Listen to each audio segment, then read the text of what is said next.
How's it going, everybody? Texas Man here. I hope that you guys are all having a spectacular day. If you guys would please give this video a thumbs up if you guys do really enjoy it. Subscribe, of course, if you guys have not already.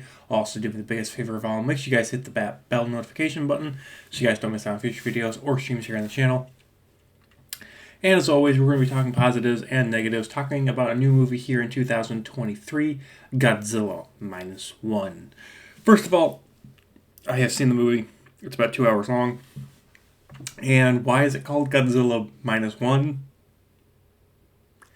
I have no idea. I don't understand why it was called this.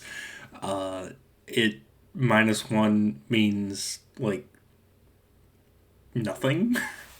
If it does, please let me know in the comment section down below what I missed, because I still don't understand the meaning behind the title whatsoever. When this film was announced, I didn't have any hype for it. I also didn't expect it to actually get a American release or a theatrical release whatsoever. The film is in Japanese, but it does offer subtitles. So while me and some of my friends and family were watching it, it did have American subtitles so we could understand what they were saying, which was nice.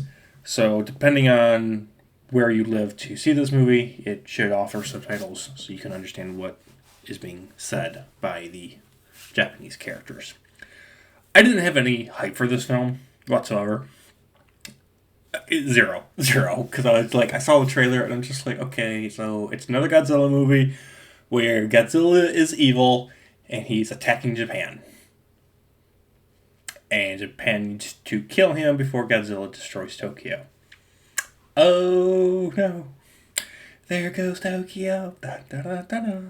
Okay, I'm just like, okay, I didn't have any expectations for this film. However, I'm going to admit I was pleasantly surprised. Does it borrow a lot from the original Godzilla movies? Yes. And that's a good thing. I enjoyed it. It is very much an enjoyable film. It is a monster film from start to finish, and it is definitely a timepiece. So there is no political bullshit, there is no woke messaging, there's no ideology. It is, okay, the Japanese people have to band together to kill this monster before it wipes out their entire, civilization 2-3 years after the end of World War II. And because of that, it makes it where the technology that is being used has to be accurate to the time period. And so does the costumes and the language, and the sets have to be accurate enough to, this being 2-3 years after the ending of World War II. My biggest concern with this film was that, based on the trailer, it looked like it was going to focus a lot on humans, the human characters, and we've gotten a lot of Godzilla movies where, it's just Godzilla, there's no other monsters, and it focuses on the human characters, but you don't get really invested with the human characters. This film, you do get emotionally invested with the human characters. You want them to live.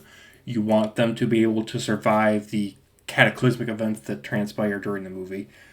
And you want them to defeat Godzilla. You want them to stop this gigantic monster, this gigantic organism that apparently now can just self-heal itself from everything, which kind of defeats the purpose of trying to kill it. Like, if you can't kill the thing, then maybe you should try containing it. I don't know why did they come up with this idea in the movies. Like, okay, so you can put a mine in its mouth, blow it up, and it just regenerates.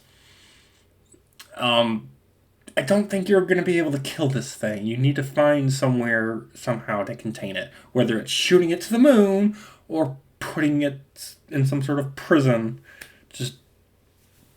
Yeah, I know. This is 1947. They don't have that type of technology yet, but still, they should have figured out some way to try to contain this monster instead of trying to sink it to the ocean. Godzilla is not even on screen that much, and I know you might be thinking, wait, what? I came to see a Godzilla movie, and Godzilla's not really on screen. Godzilla does show up on screen, but he's not on screen that much. And when he is terrifying. And I think that is kind of a good thing. Godzilla is used very sparingly, and that allows for his arrival to be amazing. The sound design is amazing. His body, his design, those eyes, those beady eyes. It's just, he's terrifying when he is on screen. And because he's not on screen much, it helps amp up that tension when he does show up. Like I said, the sound design, the soundtrack, the musical score, 11 out of 10. It's awesome. It reminds you of the original films. It's great. Now, I want to talk about the one negative I want in this movie. The ending is super predictable. Predictable to a T. You know exactly how it's going to play out. If you've seen not just any Godzilla movie, but if you have seen any movie ever in your lifetime, you can understand what's going to happen, even if it doesn't. I mean, the film kind of tells you what's going to happen. They're going to try to sink Godzilla. It's going to fail because they literally say we have a plan B. So obviously plan A is not going to work. So they go to plan B. Plan B doesn't work. So plan C with this kamikaze pilot plane with a bomb inside of his plane is going to kamikaze into Godzilla's mouth. But instead of being a kamikaze plane, there's actually an injection seat.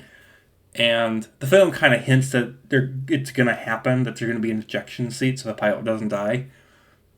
Well, guess what? There's an ejection seat in there, and the pilot doesn't die, but he puts the bomb, kamikaze style, from the plane into Godzilla's mouth, and they kill Godzilla that way.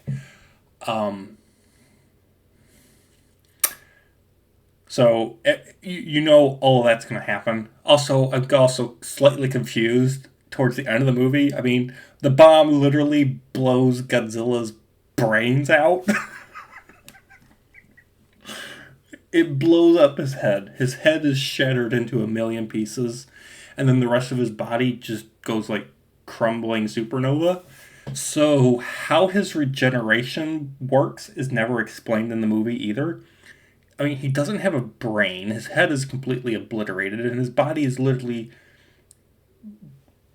just falling apart into the sea. How it's coming back together, how it's regenerating, makes not a lick of sense. It doesn't make any sense whatsoever. I will still say that while the ending was predictable and there was a gigantic plot hole because of that Godzilla thing, the ending is epic in scale. It's a fantastic enough conclusion to the story, and obviously it leads to the possibility of sequels in the future. With all those positives and negatives discussed, I will say it is a must-watch, and I plan on rewatching it in the future, and I'm going to give Godzilla -1 a 9.5 out of 10. One of the best movies of this year, for sure. Thank you guys for watching. Have an awesome day, and I'll see you guys all in the next one. Bye, guys.